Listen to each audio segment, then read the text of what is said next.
Calabar based in Calabar, Cross River State, Nigeria. If you are coming across this channel for the first time, you are highly welcome. I so much appreciate you. Please consider subscribing. And subscriber, thank you very much for always coming back.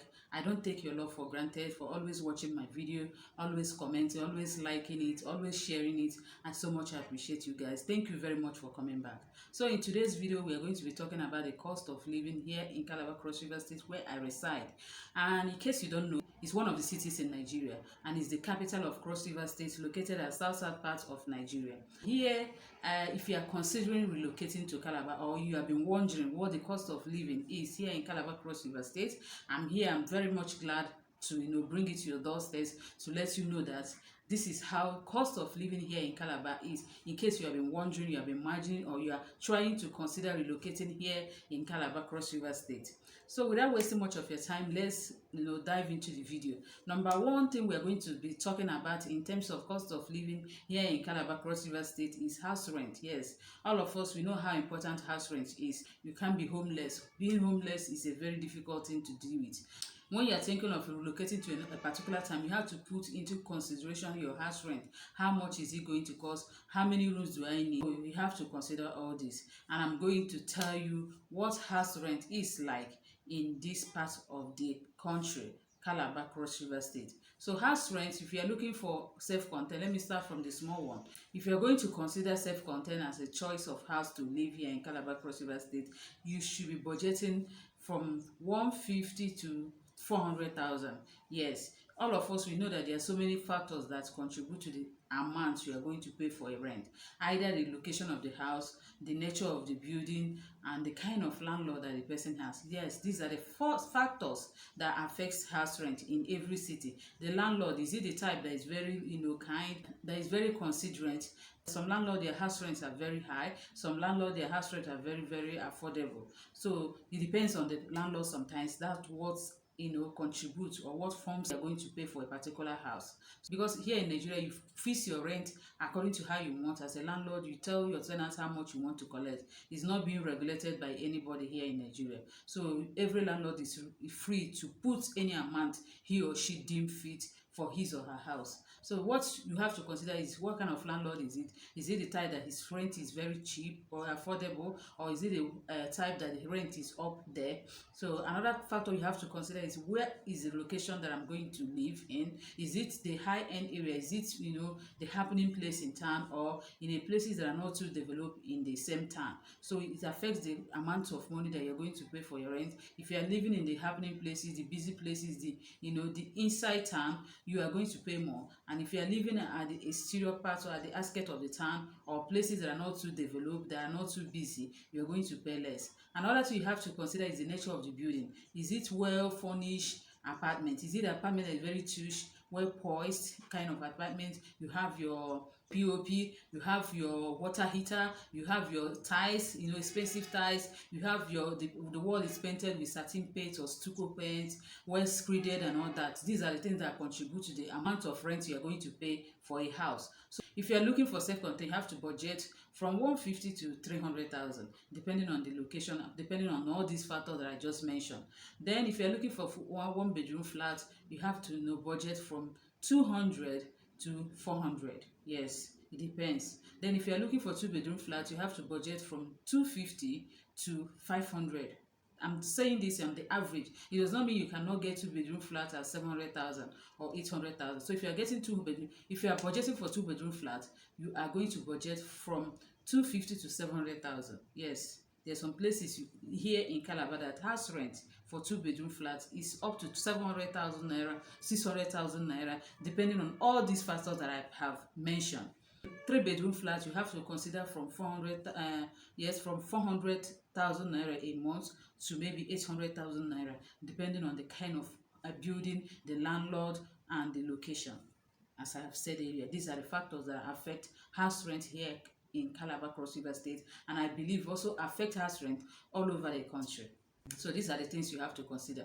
And without dwelling much on this, let's go to the second point, which is feeding. Yes, feeding is not easy anywhere. Yes, it's not easy anywhere. There's no cheapest place in terms of feeding. But Calabar, I will not say Calabar is is too outrageous when it comes to food. If you can survive in Lagos, Port Harcourt, Abuja, and all those cities, you can also definitely survive here. So feeding is relatively okay compared to the nature of things right now in the economy in this country.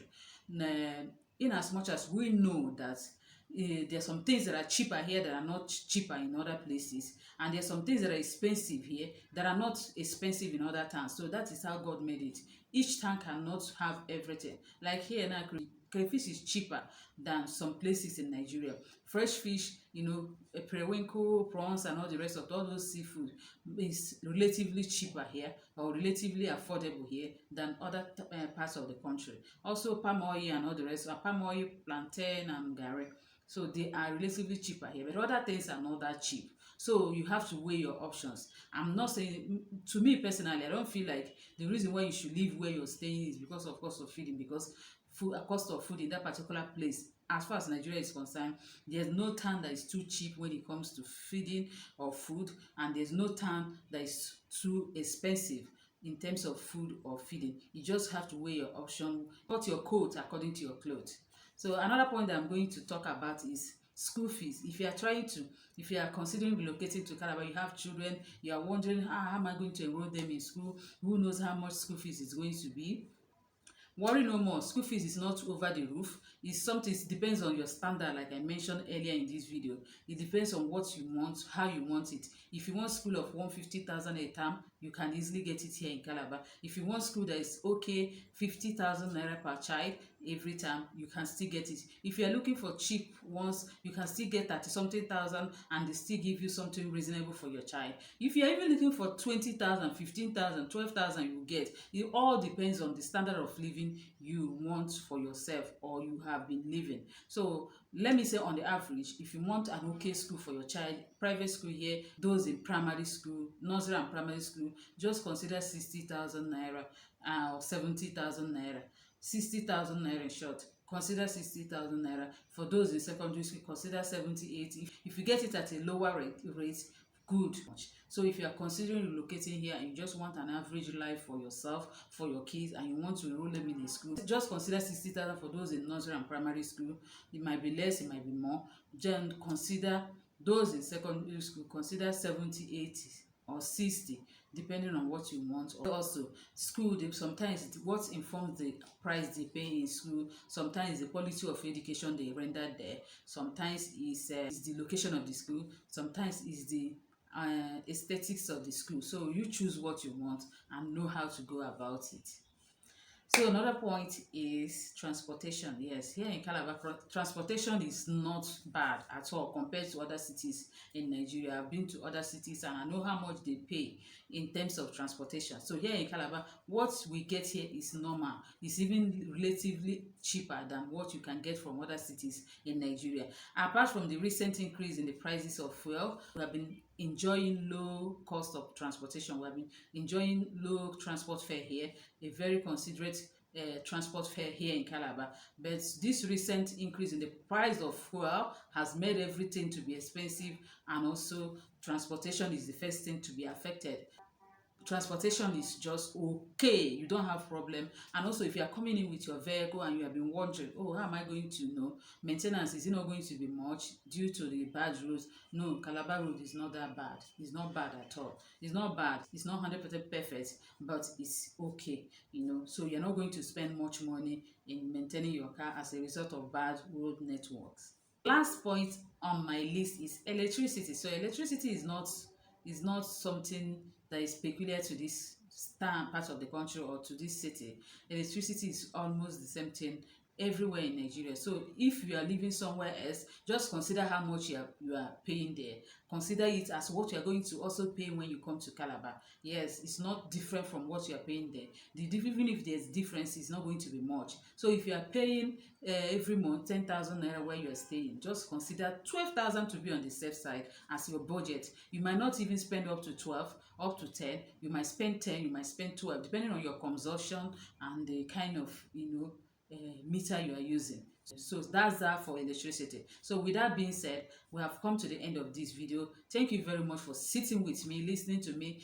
Please let me know what you think about this video. What are the points that I did not mention, or what do you think that is different from where you're staying? And tell us how different is this point that I made? How different are they compared to where you're staying? Is this something that is affordable? Is this something that is too expensive? Is this something that is okay? Is this something that's neither here or there? So let me know in the comment section, and please help me like this video and also help me to share it. And if you have not subscribed up until this time, please, I'm begging you again, please just hit that subscribe button and also put on your notification bell so that you'll be the first to be notified each time I upload a new video. Thank you very much. I'll see you in my next video. Bye.